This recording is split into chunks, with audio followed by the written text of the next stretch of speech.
coming up here in the next few minutes, we should hopefully get to see a couple of giraffes. So get those cameras out and ready as we're making our way around the corner in the next couple minutes. Hopefully get to spot some of those guys here. Now, animal spotting guide above your head does say reticulated giraffe, but reticulated are more like the retired giraffe. They move those guys to the Animal Kingdom Lodge. The only difference is that the Maasai giraffe here just kind of have a more irregular pattern on their fur, kind of like their own individualized spots, whereas the reticulated just have that more structured pattern. And we should get a better look at that here as we are coming around the corner. Already can spot one of those giraffes over here in just a moment. If you do peek off all the way to that right-hand side, you will see a couple smaller creatures. Those are the springbok antelope. They live up to their name. They can jump up to 6 feet high and 13 feet long, and they do this really cool thing, and they run called pronking. They kind of prance and dance through the air. It is very unique to that animal, and they are the only ones that do it. So feel free to look that up on YouTube if you're interested in what that looks like. And of course, to the right is a tower of giraffe. That's what they're called when they're all together in that smallest one, kind of the ones that have their head in the bushes over there to the right. That is Humphrey, so he's that little bit of a more orange color. He was also born back in June, just like Dash back there. When they're born, they're about 6 feet tall, which actually is a perfect height for them to be able to nurse from their mothers when they are adults. They're about 18 to 20 feet tall there. Humphrey, though, he's already about 7 or 8 feet tall, so he has grown quite a bit there.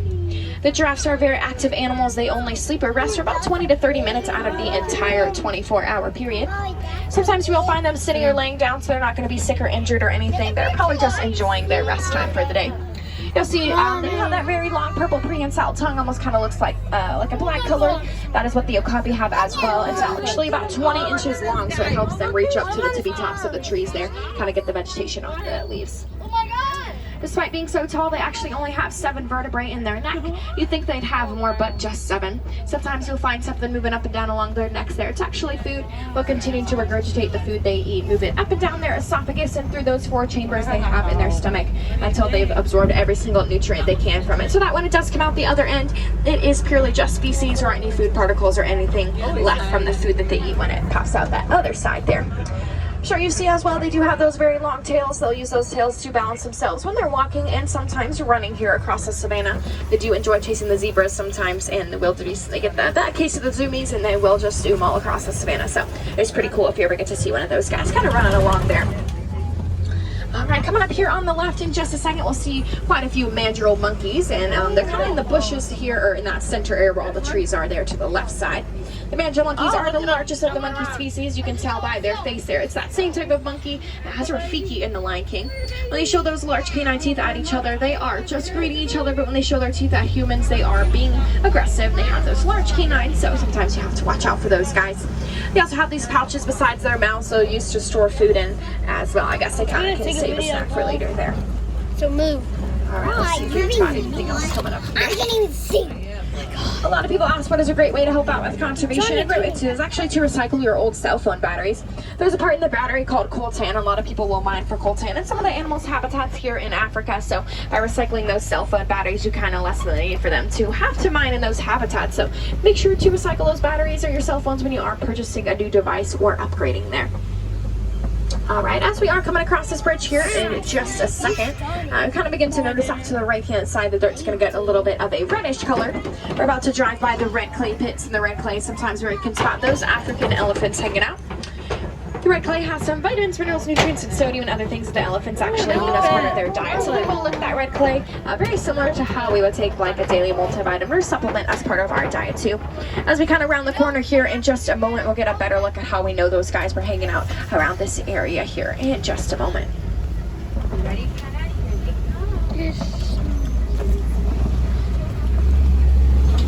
Alright, coming up here in just a second off to that right-hand side, you'll see the elephant's tusk marks here in the red clay. So that's kind of how we know they were hanging out here, the evidence they left behind, which is pretty neat there. So they were getting all those nutrients. And there's quite a few African elephants over to the left-hand side as well, walking along here. The elephants do have very strong trunks. They have over 40,000 muscles in their trunks. They'll use them to eat, of course, as well as put dirt and soil on their backs. That dirt and soil will actually act as a natural sunscreen for them, so it will protect them from those harmful UV rays of the sun, as they do have that very, very sensitive skin there.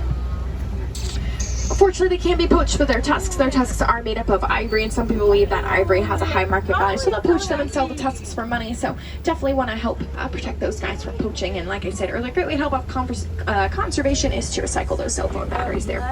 We're going to come across a little more opening area here. Let's get you a little bit of some better pictures here off to the left-hand side, so you'll get to see those elephants. So a little bit more of a clearer view here.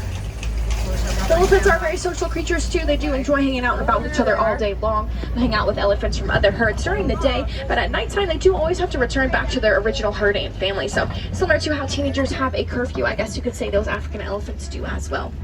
Sometimes you'll see them flapping their ears, kind of like some of them are doing now. It's kind of like their own personal fan. They'll flap their ears to lower their body temperature by a whole 15 degrees, which is pretty neat. I haven't seen a baby.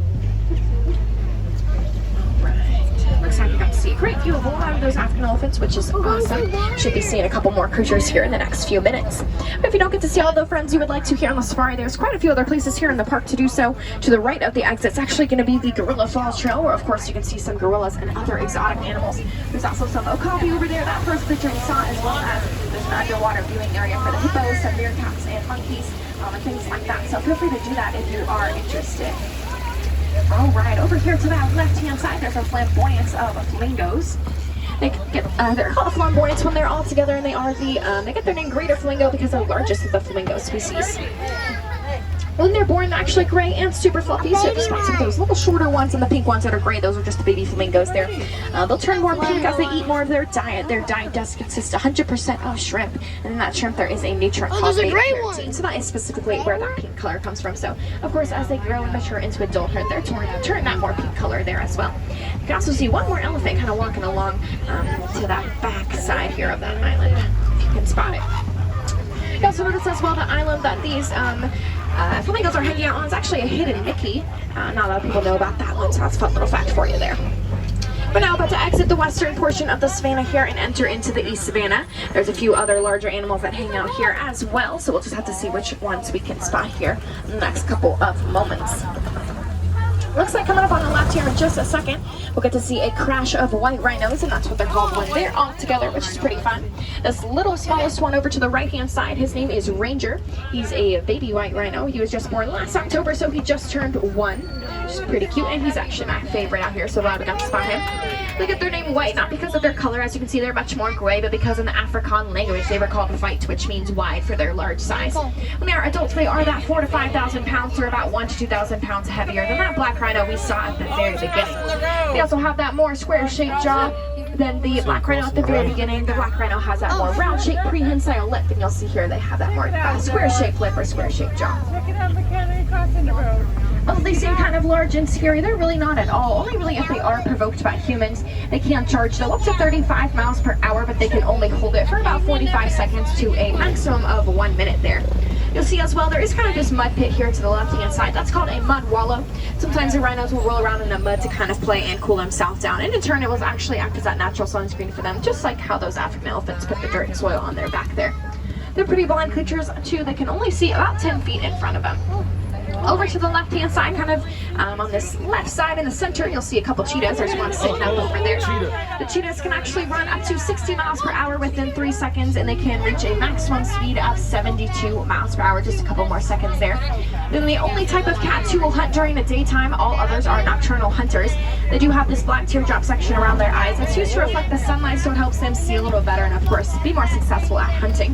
There's a few more over here to the left as well in that top right corner, so as we're pulling up ahead here, should be able to catch them one last time, even if we are peeking through the bushes there. You can spot them again too.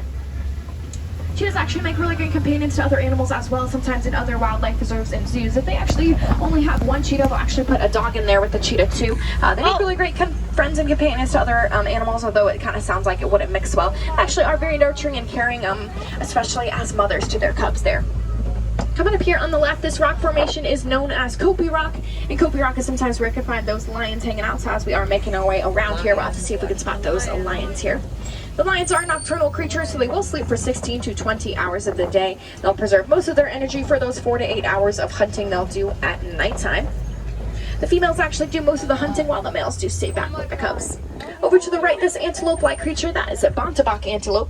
They are pretty endangered. At one point, there's only 14, now there's about 2,000 since a farmer decided to fence them in and repopulate. And of course, to the left, there's that male lion and the female lion enjoying their nice afternoon nap there. The male's lion mane actually weighs about 40 pounds, so it is quite heavy, and they do have those very strong neck muscles to be able to hold it back. They also have a pretty fast metabolism system. Pretty much as soon as they're done hunting and eating, they will go hunt and eat some more. It takes a lot for them to feel full and satisfied. They can eat about 20% of their entire body weight, which is pretty big. They also have these claws they can retract back to the inside of their paws there, which is pretty cool. And they can shed the outer shell of those claws as well. They do have that hard outer shell. Like I said, they are nocturnal, so you'll kind of see them walking around a little bit more closer to the evening time. They will roar also at times. We can hear them roaring sometimes where we park the trucks at the end of the night all the way out there. So it is pretty cool.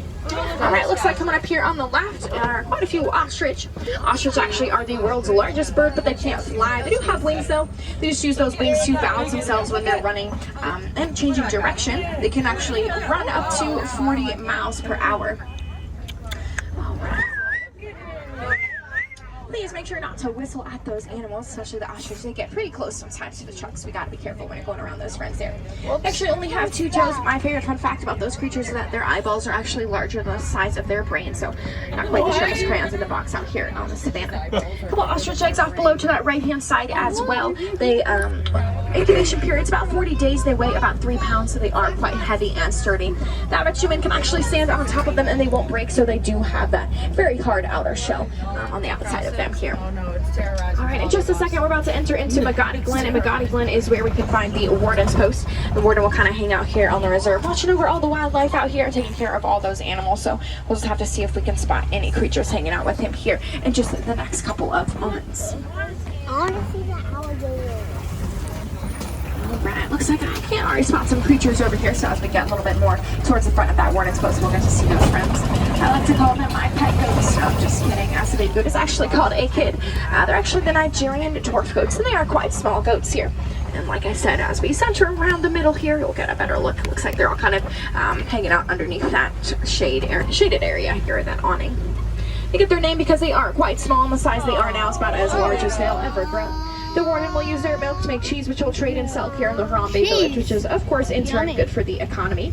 At times, it can look like they are fighting or being aggressive with one another, but they're really not ever fighting or being aggressive at all. It's just the way they kind of play and mature and grow into adult goats there. All right, we're now about to enter here into the final portion of the Harambe Wildlife Reserve. Harambe does mean join together, so thank you so much for joining me. It has been a pleasure being your safari tour guide here today. If you would like to, you're more than welcome to donate to Disney's Conservation Fund. It is a non-profit organization, and Disney will match your contribution dollar for dollar and cent for cent. If you don't want to donate, that is a-okay. No, Disney's expensive. It can add up quickly. You're more than welcome. Just keep reducing, reusing, and recycling those plastics, helping to keep the environment clean and the animals safe out here on the Wildlife Reserve and in your hometown. But if you do choose to donate, you will get a free little gift for that donation. Don't forget to recycle those old cell phone batteries as well for the part called coltan in them, so that they don't have to mine for those animals' habitats here in Africa too. We are going to be reaching the unload station here in just the next couple of moments, so check those rows. Make sure you are leaving with all those personal belongings you brought with you today. You wouldn't want to leave anything or anyone behind, or if it's been a long day, you do want to, but make sure to take those kiddos with you, everyone else as well. If you are a wilderness explorer, don't forget to go to that wilderness exploration station. It's going to be by the entrance of safaris. You'll get them the code word, the Simba 1, so Simba like the Lion King. On the number 1, you'll get that Wilderness Explorer badge for joining us here today. If you are heading over to Expedition Everest or Asia, feel free to check out the Maharaja Jungle Trek. Pretty similar to that trail over here, just some different creatures over there. They actually have some tigers and some other monkeys as well that originate in Asia. Both of those trails take about 20 minutes to complete. You're more than welcome to take strollers, wheelchairs, scooters, anything like that with you as well, which is pretty cool. Both of them should close, I think, at 5 o'clock today. If you do want to learn a little bit more about Animal Kingdom, as well as what it's like to work here at Kilimanjaro Safaris, feel free to check out Behind the Magic of Animal Kingdom on Disney+. You can learn a little bit more about what it's like to work here and how the animal programs cast kind of take care of those creatures and integrate them out into the wildlife reserve. All right, we don't like to say goodbye here in Africa. It's much too sad and far too final. We like to use the word Kwaherini, and Kwaherini means to go well, so we hope that y'all go well, go wild, and that you'll have a wonderful rest of your day here at Disney's Animal Kingdom. Been a pleasure being your safari tour guide. Please wash those hands, arms, feet, and legs.